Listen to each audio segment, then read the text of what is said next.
So the most nerve-wracking Olympics perhaps in modern history, and this was always going to be a very different, a very sombre Olympics opening ceremony. The weight of the world was literally on Japan, and what a crazy time to be hosting the Olympics. So more on that in a moment, but to start off with, they were almost upstaged before it even started by Sir Chris Hoy as himself, the legend, the all-round great dude, with surely the line of the day. He joined Claire Baldwin, who was just delightful. Claire Baldwin, just herself, Alex Scott, and the rest of the BBC team. And he came out this with beauty of analysis comparing Jason Kenny to one Carl Pilkington. So this guy. I was thinking the other day about, your body and everything, because it is amazing, isn't it? How it works. Oh, yeah. Does the brain control you, or are you controlling the brain? I don't know if I'm in charge of mine. Oh, priceless. So, wait a minute, Sir Chris. You're seriously telling me then the hopes of GB when it comes to the racing in the Olympics are penned on the legend that is Carl Pilkington. So he's the one who's really been married to fellow Olympian Laura Kenny all these years. Okay, I buy it, of course. Who wouldn't want to be married to Carl Pilkington?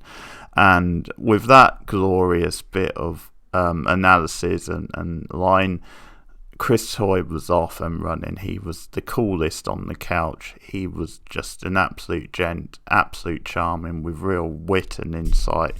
And he had some great lines, some great stories from when he was chosen in 2012 to be like the torchbearer, and just recreating what an honour that was, and the day that he found out. So I have to say top marks from the BBC for that, for getting Chris Hoy on the couch, because I can see him providing some really fun, interesting and light-hearted analysis. And I look forward to seeing more of him at these games.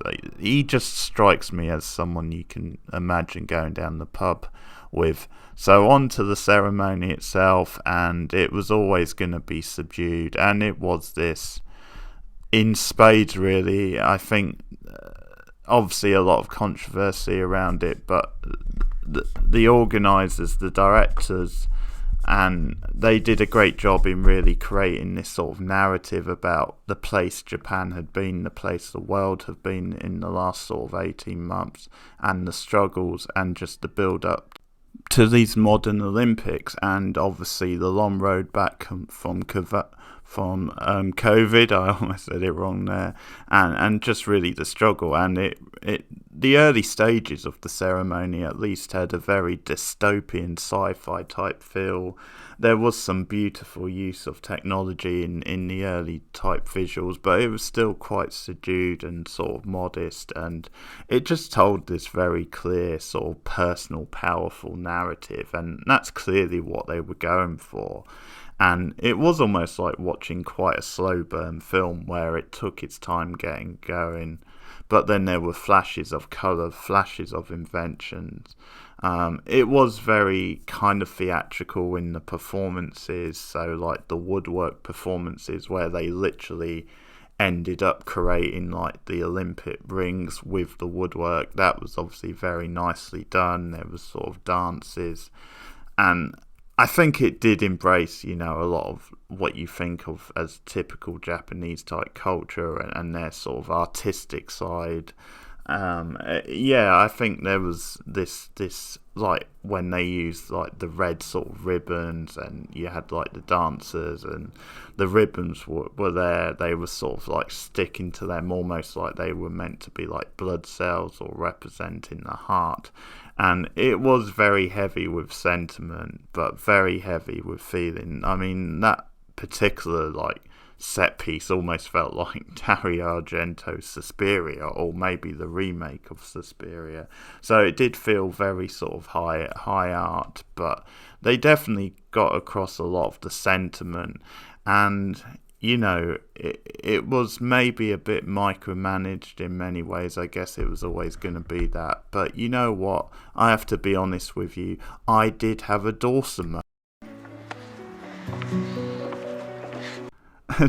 moment or two, I have to say. Things did get a bit emotional, and I had to say, I was like, no, they're trying to manipulate my emotions, stop doing this. But I couldn't help it when there was a beautiful, powerful performance of the Japan anthem by this well-known singer. She actually knocked it out of the park. She was stunning in her performance. And then later on, the use of Imagine from John Lennon, which has become synonymous with the Olympics, and the whole message of togetherness and bringing the world together. And more than ever over the past year, and some of the shit we've had to put up with, some of the horrible negativity and racism, I guess that more than ever they were going for that sort of theme and message. And it was rather fitting. You had like 4 different singers from different countries around the world all singing like parts of the song. And yeah, I did go all Dawson. I mean, maybe not quite that bad, but I did tear up a bit. They did get to me, even though I was like, no, they're being cynical, they're being corporate, this is manipulation. But it just worked in the moment, and that's the beauty of the ceremony. And at the end of the day, although it got very preachy and very heavy-handed at certain points with, like, the speeches, for example, which did go on a bit long at one point, like one of the representatives, he actually used the word solidarity, what felt like about 18 times, and it's like, okay, tone it back, guys. But I think the fact is, then it does sort of like unify it and just signify the spirit of the Olympics and why it's such a unique world, renowned like event. And I think to most of the people involved, at least the athletes and the performers, it does come from the heart, and this is their big moment, even though it was, a slightly lesser moment. But I think under the circumstances, Japan pulled it off. They pulled off a really smart, really creative, and certainly moving at times opening ceremony. It was very cinematic once it got into the meat of the performances, very kind of lavish, and did have a lot of emotion, a lot of heart, and obviously a very strange one. I think when they got the other side of those long speeches, it actually picked up again, because there was a bit more of a playful like feel to it. I like the sort of cheeky stuff with like the comedian when he was like doing his whole routine, where he was, obviously it was his job to like flick on all the lights and what have you, and there was like this back and forth where he was like just goofing about, and the producer had to tell him to get on with it. Stuff like that, like the lighter touch stuff, I think worked really well and got everyone in the mood, and just gave you a light sort of break from some of the other stuff, and transitioned into, again, maybe more dramatic stuff. But there was a lot of creativity involved. I really liked the use of animation at one point. Obviously that's something you really think about when it comes to Japan culture, that's a massive part, and they did a nice sort of like transition from these Olympics to the past. Really, there was some really good use of like archive footage of like classic Olympics. At one point they had like the oldest sort of Olympian and her sort of watching highlights of like the new generation and stuff, and almost like bringing that in. And also some of the animation stuff, they had like literally like an image or a logo or something like that from every Olympics since 1964, which was the last time Tokyo hosted it. So that was a nice touch. And again, on the more sort of playful comedic side, you had like this performer who was like I think he was like in blue like outfit or something, blue sort of clothing, and he did like a pose for every single sport, which was really impressive. Apparently he only screwed up once, so that was really good stuff. And that was either side of like the athletes coming out, all the countries, all however many, I think it's 106 or something countries in the end, and trying to get my head around like the order and stuff, because they obviously used like the Japanese alphabetic alphabet. It was really confusing, apart from obviously Greece traditionally starting it off, the hosts, Japan ending it, and USA before them, because apparently, and also France, because those are the next two Olympic hosts. But the athletes coming out, which does last for like something like 2 hours, is insane. But it's all part of the experience, and you just enjoy it because you can just sit there and watch it unfold, and you see the different reactions. And I think also it's just sort of fun because of like the BBC's coverage, because Hazel Irvine and Andrew Cotton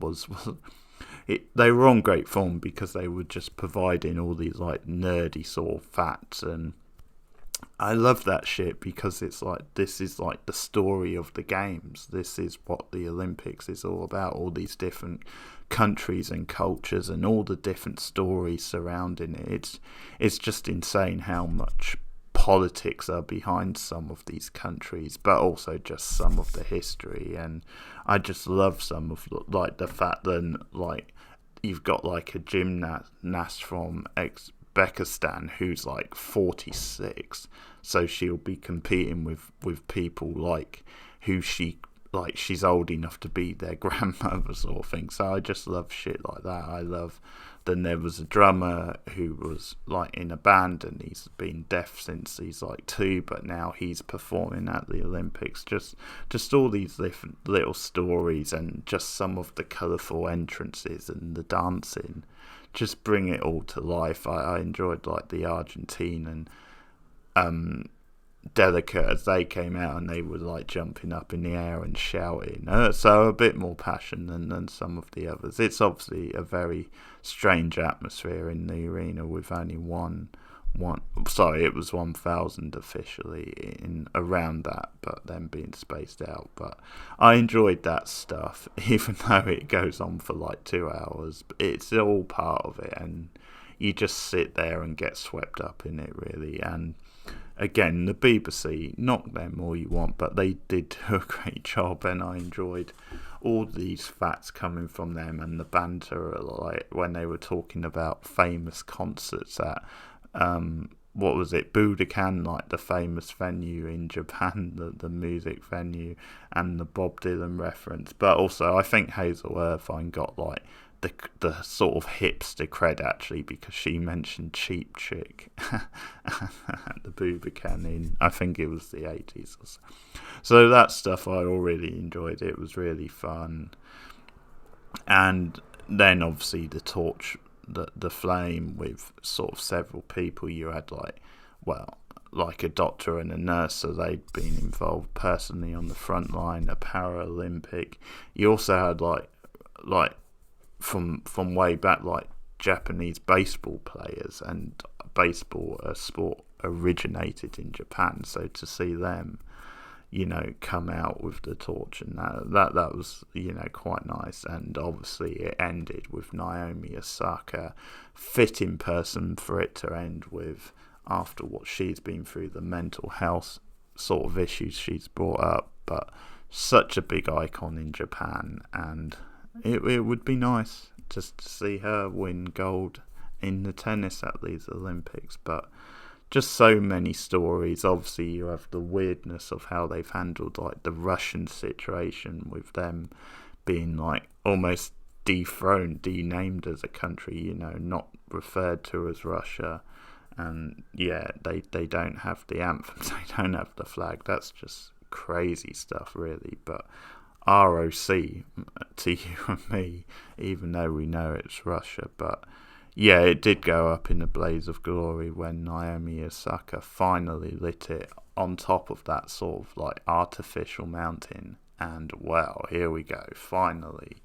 Officially, despite a few early sports, we can now get underway, and I'm really excited for the next 16 weeks. So, in the end, things went down pretty well. Obviously, it could have been better. Obviously, it was a strange time and a lot of criticism. I know there was a few protesters you can sort of hear during the speeches, but I guess that's a debate for another time. Should Japan even be holding these Olympics? There's debates either way, but I tell you what, there's nothing quite like an Olympics opening ceremony, and I think they did a good job under the circumstances. I think they did deliver, and it sort of got the right themes out there, the right message, and there was some eye-catching visuals. So it's not the best opening ceremony ever, but it does get a thumbs up to me. I think they did a nice job, captured the spirit.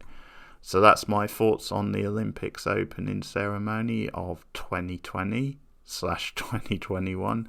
Let me know your thoughts in the comments below. Did you enjoy it? What were your highs? What were your lows? What did you think of the coverage from the BBC, or even the coverage on Eurosport? Because I know they've been covering it as well. So if you're watching on Eurosport or anywhere in the world, whichever applies, let me know your thoughts of the opening ceremony, and what sports are you looking forward to over the next 16 days. I'm going to be cooking pretty soon with some live streams on this channel from the Olympics. I'm actually planning on doing some surfing in the USA on, I think it's Sunday night. One of the new sports is indeed surfing, and there'll be live streams, there'll be like videos throughout. So enjoy the games. See you again soon. Like and subscribe. Thanks, guys.